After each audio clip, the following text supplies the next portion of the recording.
हमने आपको पाठशाला में पहले ही बताया था कि 2024 न सिर्फ भारत के लिए बड़ा इंपॉर्टेंट साल है, बल्कि भारत और मोदी विरोधियों के लिए भी बहुत इंपॉर्टेंट साल है।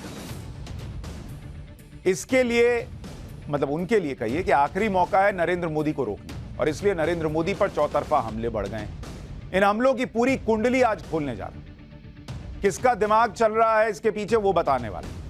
लेकिन उसके पहले आपको एक छोटी सी तस्वीर दिखाता हूं कि नरेंद्र मोदी को कैसे टारगेट किया जा रहा है और इंडिया को कैसे टारगेट किया जा रहा है। लेकिन पहले मोदी अगर आप बीच में देखें तो इन पर चौतरफा हमले हो रहे हैं। एक तरफ विपक्ष हावी है, वो लगातार मुद्दे बना रहा है, मुद्दे उठा रहा है। दूसरा एजेंडाधारी हैं, जिनका अपना एजेंडा है कि भाई मोदी जाए तो उनके अच्छे दिन आए। तीसरा बॉर्डर पर चीन है, वो अलग परेशान है। क्यों परेशान है मैंने कल आपको पाठशाला में विस्तार से बताया था। और चौथा जो है वो विदेशी ताकतें, इनका भी अपना एजेंडा है। इनको भी नरेंद्र मोदी पसंद नहीं आते, क्योंकि ये नरेंद्र मोदी से भाई इनको तो सत्ता चाहिए। चलिए इनका अपना हिसाब है। इनको बड़ी दिक्कतें हैं, ऊपर नीचे सब खेल बंद हो गया। ये विदेशी ताकतें जो अपने हिसाब से काम करा लेती थी देश में, वो बंद हो गया। कई एनजीओ को छोड़कर जाना पड़ गया। और ये तो भाई क्यों परेशान है इसके बारे में आपको पता है। तो ये चौतरफा हमले नरेंद्र मोदी पर हो रहे हैं। इसलिए कभी बॉर्डर पर कुछ होता है, कभी देश के मुसलमानों को भड़काया जाता है, कभी बीबीसी की डॉक्यूमेंट्री आती है, कभी अडानी मोदी के नारे लगते हैं। लेकिन सारी कड़ियां कैसे जुड़ती हैं और निशाने पर सिर्फ मोदी होते हैं, यह बताने के लिए आज एक अरबपति की कुंडली खोलने जा रहा हूं। इस अरबपति का नाम है, अमेरिका का अरबपति है, इन्वेस्टर जॉर्ज सोरोस। इसका नाम ध्यान रखिएगा, इसका नाम है जॉर्ज सोरोस। आज इसकी ऐसी कुंडली खोलूंगा कि यह सोरोस का सारस बना दूंगा। यह भयंकर एंटी मोदी है भाई। मोदी को कुर्सी तक पहुंचने से रोकने के लिए पैसा वैसा सब बहाता। पहले उसकी तकलीफ आपको सुनाता हूं, फिर इसकी कुंडली खोलूंगा और इसकी कुंडली में किस किस पार्टी का योग निकल रहा है और क्या क्या योग निकल रहा है विस्तार से बताऊंगा। पहले इसको सुनिए। Yeah, it's an interesting case. It's a democracy, but its leader, Narendra Modi, is no Democrat. Inciting violence against Muslims was an important factor in his meteoric rise. Modi maintains close relations with both open and closed societies. India is a member of the Quad, which also includes Australia, the US, and Japan. But it buys a lot of Russian oil at a steep discount and makes a lot of money out of it. अब इस भाई की आपने बातें सुन ली। कह रहा है नरेंद्र मोदी लोकतांत्रिक नहीं है, मुसलमानों पर हमले करा करके इतना राइज किए हैं और रूस से सस्ता पेट्रोल खरीदते हैं और उसमें पैसा कमाते हैं नरेंद्र मोदी। कहां रखते हैं ये भी तो बता देता भाई। लेकिन 92 साल 92 साल का याद, तो हमारे यहां 60 साल के बाद जो होता है वो भाई के साथ भी हो सकता है। हुआ 92 साल की उम्र हो गई। लेकिन जॉर्ज सोरोस ने नरेंद्र मोदी के खिलाफ ये बयान कहां दिया? म्यूनिक सिक्योरिटी कॉन्फ्रेंस में। ये जर्मनी में कॉन्फ्रेंस चल रहा है और 19 फरवरी तक चलेगा भी। इस कॉन्फ्रेंस में इंटरनेशनल सिक्योरिटी पॉलिसी पर बातचीत चल रही है, जहां ग्लोबल सिक्योरिटी के सामने जो चैलेंजेस हैं उस पर चर्चा हो रही है। यह देखा जा रहा है कि कैसे शांति और स्थिरता स्थापित करनी है। यह भाई वहां उस मंच पर अपना एजेंडा लेकर चला गया। अपनी 42 मिनट की स्पीच में सोरोस ने क्लाइमेट चेंज, रूस, यूक्रेन, तुर्की पर बात की, जो वहां भूकंप आया, और अचानक नरेंद्र मोदी का नाम घुसा दिया और भारत में लोकतांत्रिक तरीके से चुने हुए प्रधानमंत्री को तानाशाह बताने लगा। आपको लगेगा कि जॉर्ज सोरोस अमेरिका का एक अरबपति तो है, अमेरिका में कई अरबपति हैं, ये कौन सी तोप चीज हो गया भाई, इसके बारे में आज क्यों बात कर रहे हैं? दरअसल जॉर्ज सोरोस एक अकेला व्यक्ति नहीं, ये एक पूरा इकोसिस्टम है। और जब तक जॉर्ज सोरोस की कुंडली नहीं समझिएगा, आप इकोसिस्टम नहीं समझिएगा, और आप इकोसिस्टम नहीं समझिएगा तो आपको समझ में नहीं आएगा कि 2023 में अभी क्या क्या देखना बचा हुआ है। और ये पूरा इकोसिस्टम वो है जो न सिर्फ नरेंद्र मोदी से नफरत करता है, बल्कि हिंदुस्तान के प्रति भी नफरत का भाव रखता है। पाठशाला में आज इसी जॉर्ज सोरोस की कुंडली खोलने जा रहा हूं, और इसकी कुंडली कैसे खोल रहा हूं आपको बता दो। देखिए हमारे यहां जो आपने देख, सबकी अपनी एक जनपत्री बनती है, कुंडली बनती है ना, तो ऐसी कुंडली होती है। तो ये भाई की हमने कुंडली निकाल ली।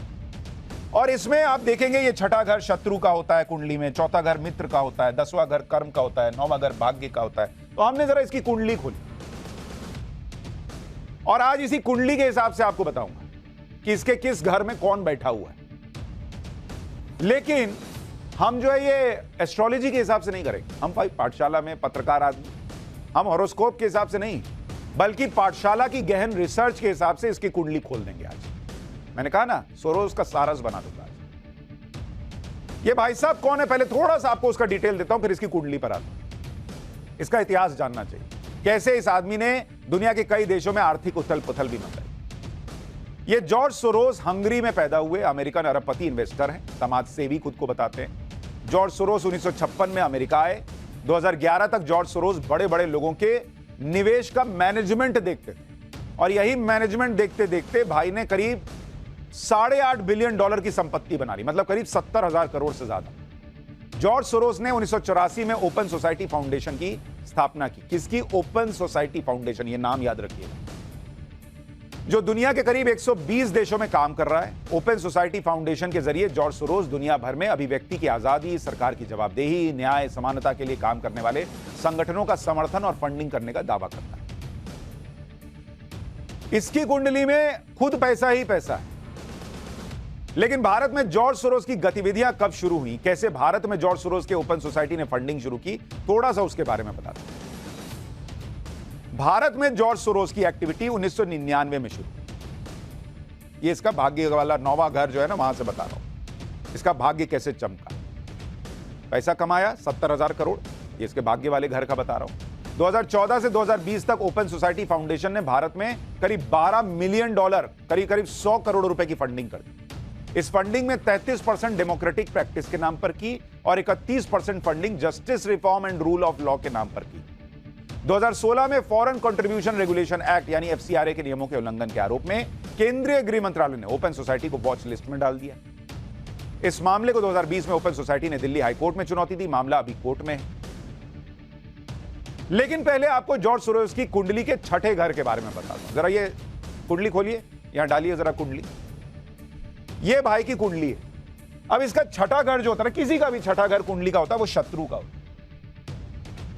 तो जॉर्ज सोरोस की कुंडली में जो छठा घर है, जो शत्रुओं के बारे में जानकारी देता है, हमारी रिसर्च बताती है कि जॉर्ज सोरोस की जिस कदर उसे भारत और पीएम मोदी से नफरत है, उसके छठे घर में मोदी और भारत ही विराजमान, और कोई हो भी नहीं सकता, क्योंकि वो उन्हें ही शत्रु मानता है। इसके नफरत का हिसाब समझने के लिए जॉर्ज सोरोस ने प्रधानमंत्री मोदी और अडानी को लेकर क्या कहा, वो भी एक बार सुनवा देता है। India, Modi and business tycoon Adani are close allies. Their fate is intertwined.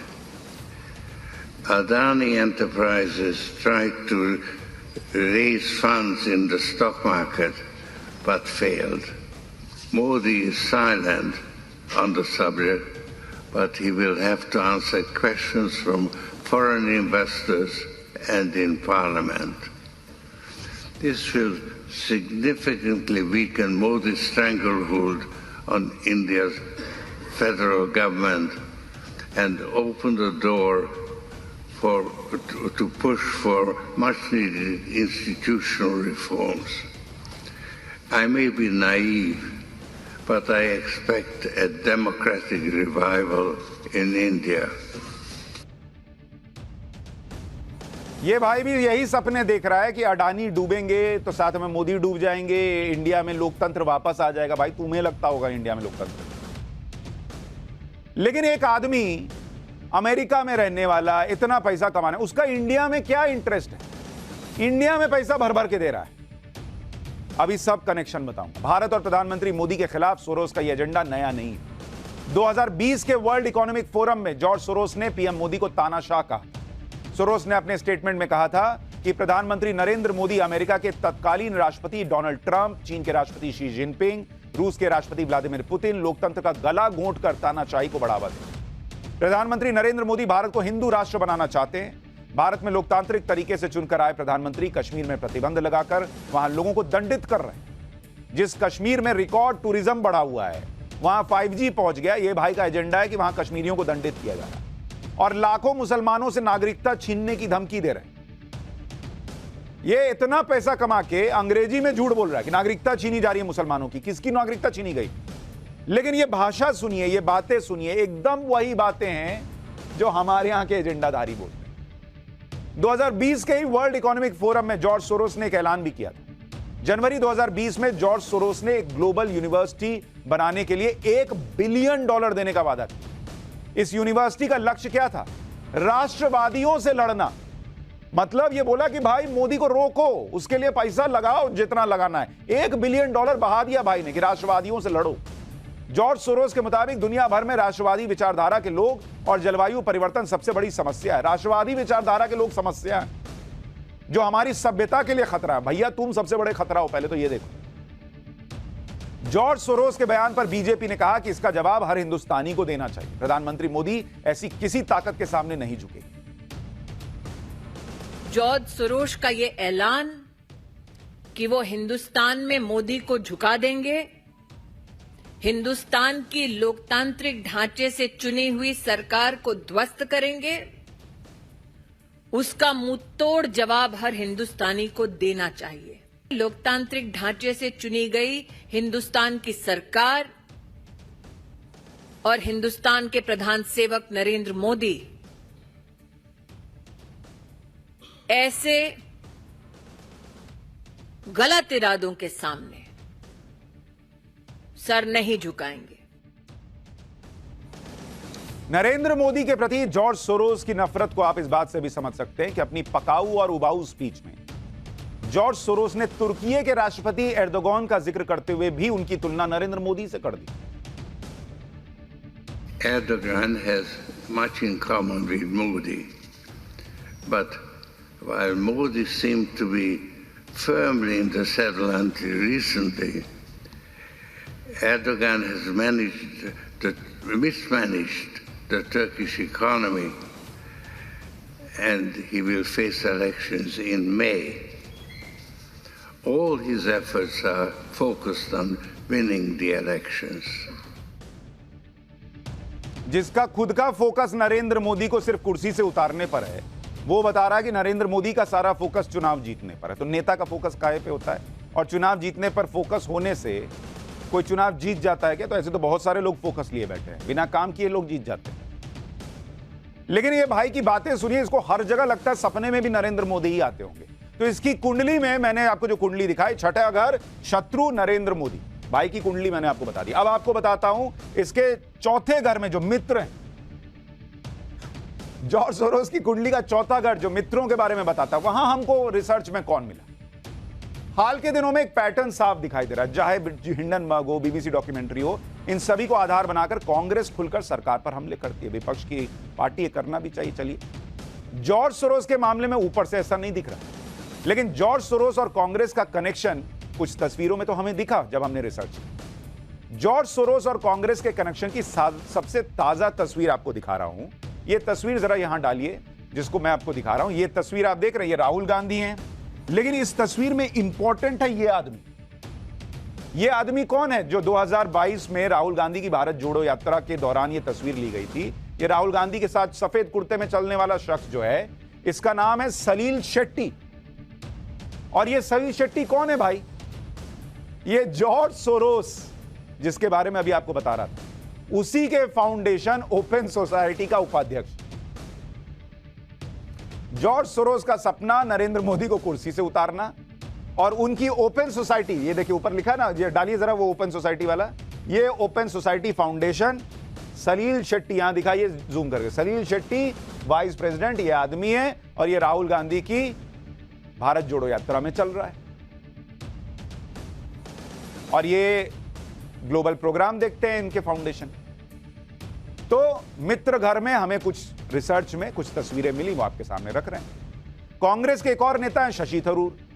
ये भाई तो जॉर्ज सोरोस को अपना मित्र कहते हैं। शशि थरूर और जॉर्ज सोरोस की दोस्ती काफी पुरानी है। शशि थरूर का ट्वीट आपको दिखा देता हूं, ये मई 26, 2009 में से भाई लोग दोस्त हैं। ये लिख रहे हैं, met old friend George Soros, upbeat about India and curious about our neighbourhood. He is far more than an investor, a concerned world citizen. तो एक और कांग्रेसी नेता जॉर्ज सोरोस के मित्र वाले घर में दिख रहा है। खुद ही लिख रहे, मैं तो नहीं कह रहा, खुद ही लिख रहे हैं कि बहुत मेरा प्यारा दोस्त। जॉर्ज सोरोस ने 2020 के वर्ल्ड इकोनॉमिक फोरम में पीएम मोदी को तानाशाह बताया था, जिसके बारे में अभी आपको बता रहा था। उस खबर को कांग्रेस नेता दिग्विजय सिंह ने ट्वीट किया और लिखा कि अरबपति जॉर्ज सोरोस का मोदी पर बड़ा हमला। यह तस्वीर देखिए, Digvijaya Singh at Davos, billionaire George Soros big attack on PM Modi.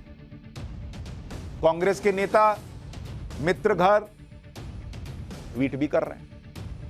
इतना ही नहीं, देश के पूर्व प्रधानमंत्री मनमोहन सिंह, जो कांग्रेस के वरिष्ठ नेता भी, उनकी बेटी अमृत सिंह का भी जॉर्ज सोरोस के ओपन सोसाइटी फाउंडेशन के साथ connection. Amrit Singh open society justice initiative में राष्ट्रीय सुरक्षा और आतंकवाद विरोधी परियोजना को संभाल रही। ठीक है, अपना काम कर रही है, लेकिन मैं तो बस बता रहा हूं कि कुछ कुछ कनेक्शन तो जॉर्ज सोरोस के साथ है। अच्छी बात है, होना चाहिए, दोस्ती तो होनी चाहिए। हालांकि किसी से भी दोस्ती कोई बुरी बात नहीं है, लेकिन वो दोस्ती माननी भी तो चाहिए।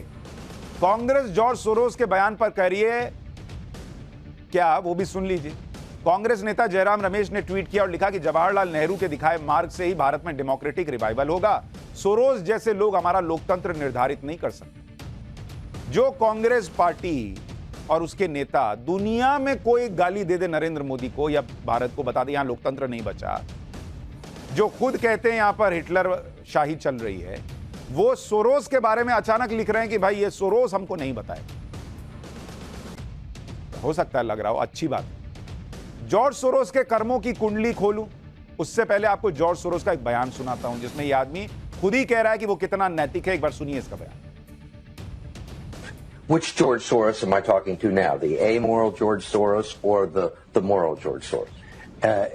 It's one person.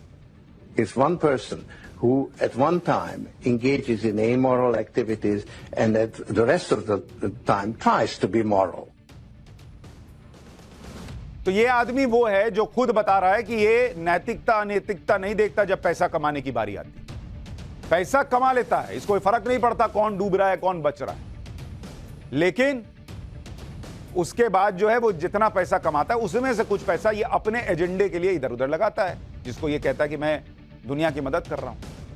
अब आपको मैंने इसकी कुंडली में शत्रु बताया, मित्र बताया, इसका भाग्य बताया शुरू में। अब इसका कर्म वाला भाव जो है, कर्म वाला हाउस जो है 10 नंबर। कर्म कहिए, कुकर्म कहिए, जो भी कहिए, कर्म तो होता ही हर, सुकर्म कहिए। पिछले कुछ सालों से इंटरनेशनल रिपोर्ट्स और रेटिंग में जिस तरह से भारत की रैंकिंग को बहुत नीचे रखा जाता है, इस तरह की रिपोर्ट्स और रेटिंग देने वालों में भी जॉर्ज सोरोस का कनेक्शन और फंडिंग। 2022 में डेमोक्रेसी को लेकर एक रिपोर्ट आई थी। इस रैंकिंग में भारत को कई कमजोर देशों से भी नीचे 93 नंबर पर रखा गया। भारत की रैंकिंग के मुताबिक भारत में सरकार निरंकुश हो रही है, यह कहा गया था इस रैंकिंग के हिसाब से, और यह दुनिया की 6ठे सबसे निरंकुश सरकारों में से एक बताई गई। यह रिपोर्ट किस संस्था ने तैयार की थी? डेमोक्रेसी रेटिंग 2022 को वी-डेम इंस्टीट्यूट ने पब्लिश किया।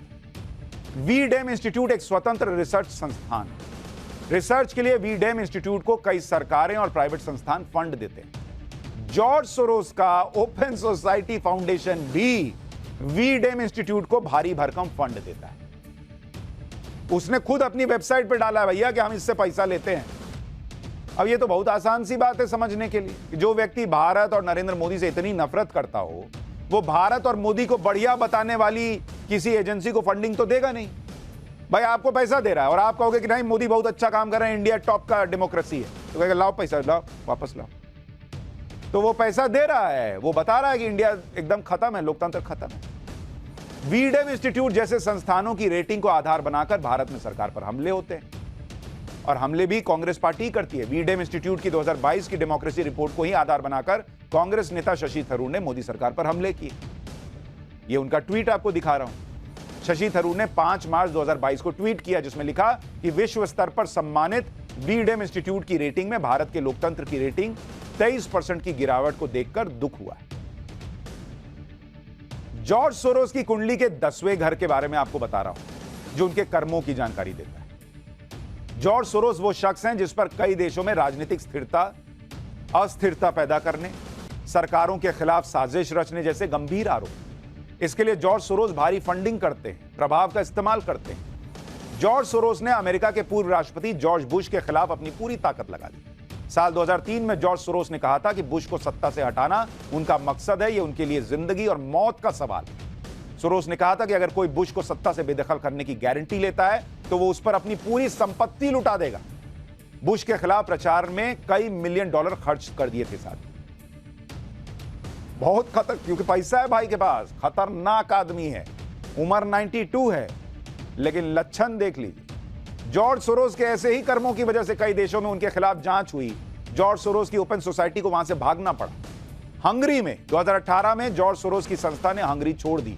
हंगरी की सरकार ने कहा ये भाग रहे हैं क्योंकि ये नहीं चाहते कि जनता इनके फाइनेंस के बारे में जाने। रूस 2015 में जॉर्ज सोरोस चैरिटी को सुरक्षा के लिए खतरा बताकर इसे बैन कर दिया गया। फ्रांस 2022 में फ्रांस के उच्चतम न्यायालय ने जॉर्ज सोरोस को इनसाइडर ट्रेडिंग में दोषी पाया। इंग्लैंड 1992 में शॉर्ट सेलिंग के जरिए $1 बिलियन कमाए। इसी कांड की वजह से जॉर्ज सोरोस को the man who broke the bank of England कहा जाता है। तो ये भाई का ट्रैक रिकॉर्ड है, और ये भाई इंडिया में गेम कर रहा है, और कैसे कर रहा है वो आपको बता दिया। कुंडली इसकी सारी खोल दी, किस घर में कौन बैठा है आपको पता चल गया। इसका एजेंडा बस इतना है, इसकी कुंडली में कोई बैठा हो, भारत में प्रधानमंत्री की कुर्सी पर नरेंद्र मोदी ना बैठे, तो ये अपना काम कर रहा है, हम अपना कर रहे हैं। हम फैक्ट्स दिखाते रहेंगे, देश को जगाते रहेंगे।